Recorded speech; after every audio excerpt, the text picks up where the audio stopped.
Now let us produce here what Abul-Ma'in al-Nasafi, the Hanafi, the spokesman of the theologians, said in his book Tafsiratul Adillah. And this is, by the way, different from Imam al-Nasafi, who did the Aqidah of al-Nasafi, and different from the Nasafi who did the Tafsir of al-Nasafi. What did he say? He mentioned that the anthropomorphists, the body worshippers, have three fallacies. ذكر أن للمجسمة شبها ثلاثة. The body worshippers have three fallacies. So he starts with the first one. الأولى قولهم إن الموجودين القائمين بالذات. The first is they're saying that if you have two independently existing ones, it is unavoidable that each one of them would be in a direction from the other.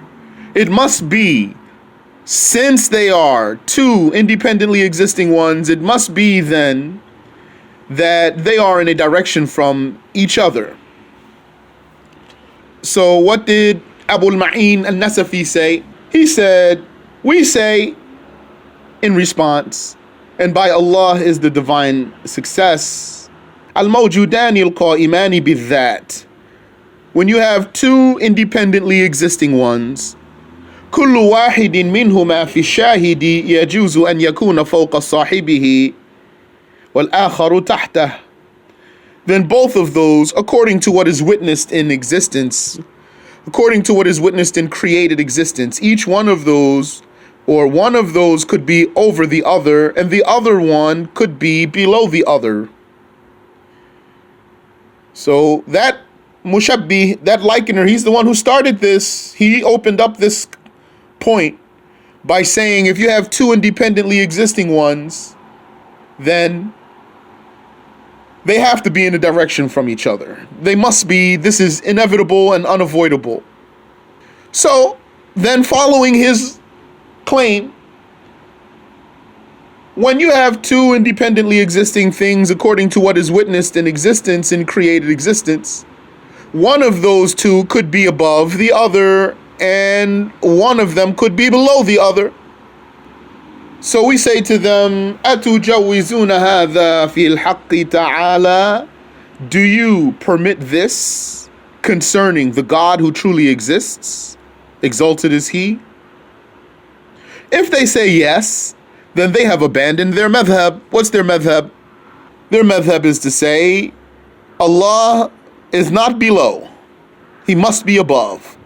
So if they accept this, if they validate this for the God who truly exists, that when you have two independently existing things according to what we witness in created existence, one could be above the other and one could be below the other, do you accept that for Allah? If they say yes, then they have abandoned their madhab that we know of them, that they don't actually believe that. They really believe, their leaders believe, that Allah must be above and that it's impossible that He would be below.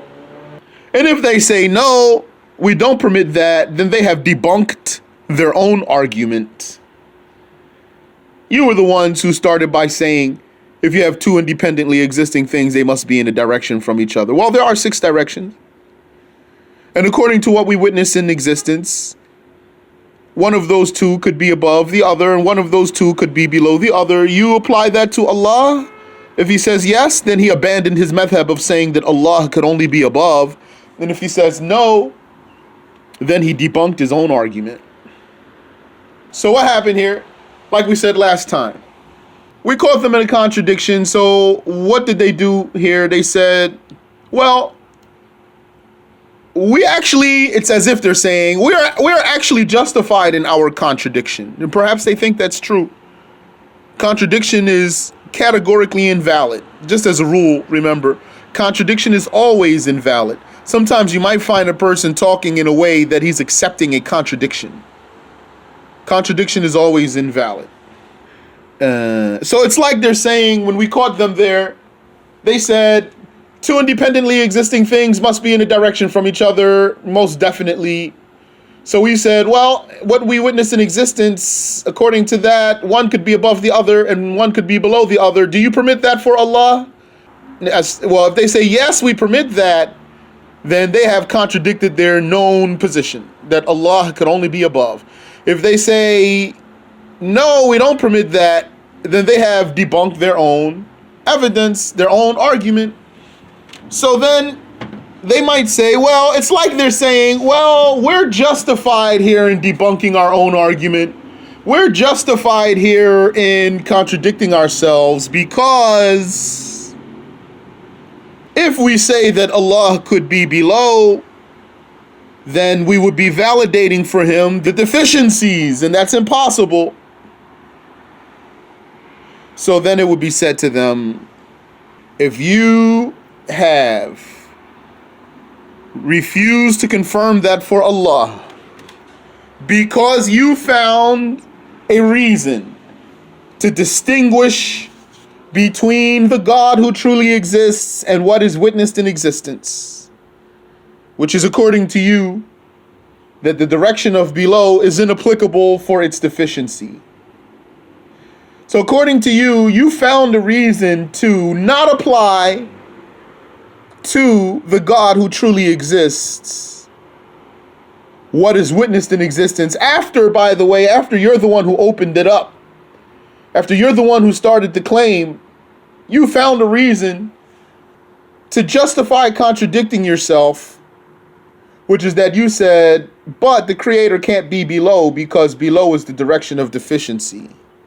So why did you prevent us from also not applying to the God who truly exists what is witnessed in creation because of what we found, for the proof that we found that necessitated that we differentiate between him and the creation, which is that he's not created in the first place.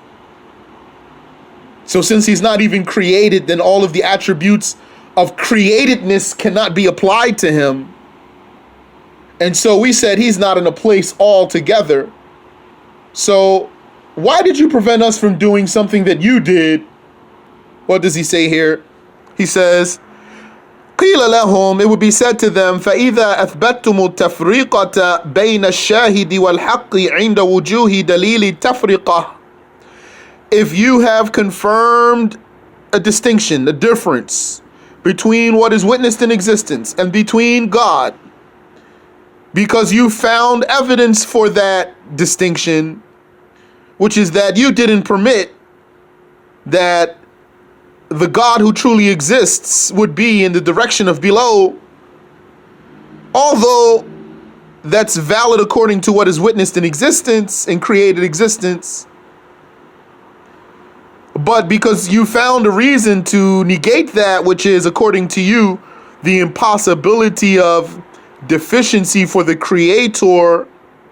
Well, that's true. We agreed that that deficiency is impossible for him. Not for the reason that they're claiming, though. We'll come to that. But you found, according to you, a reason to differentiate, which is, according to you, the impossibility of confirming deficiency for the Creator, despite that's valid for the creation. فَلِمَ قُلْتُمْ إِنَّ دَلِيلَ التَّفْرِيقَةِ فِي مَا نَحْنُ فِيهِ لَمْ يُوجَدْ. So why did you say that the evidence for making a difference between the Creator and what is witnessed in existence, in created existence, that evidence that we found doesn't exist? Why are you saying that it doesn't exist? Why are you saying we're not allowed to say that Allah exists without a place, despite that we found the evidence that necessitated that we differentiate between the Creator and the creation? بل وجد لما مر أنه يوجب الحدوث.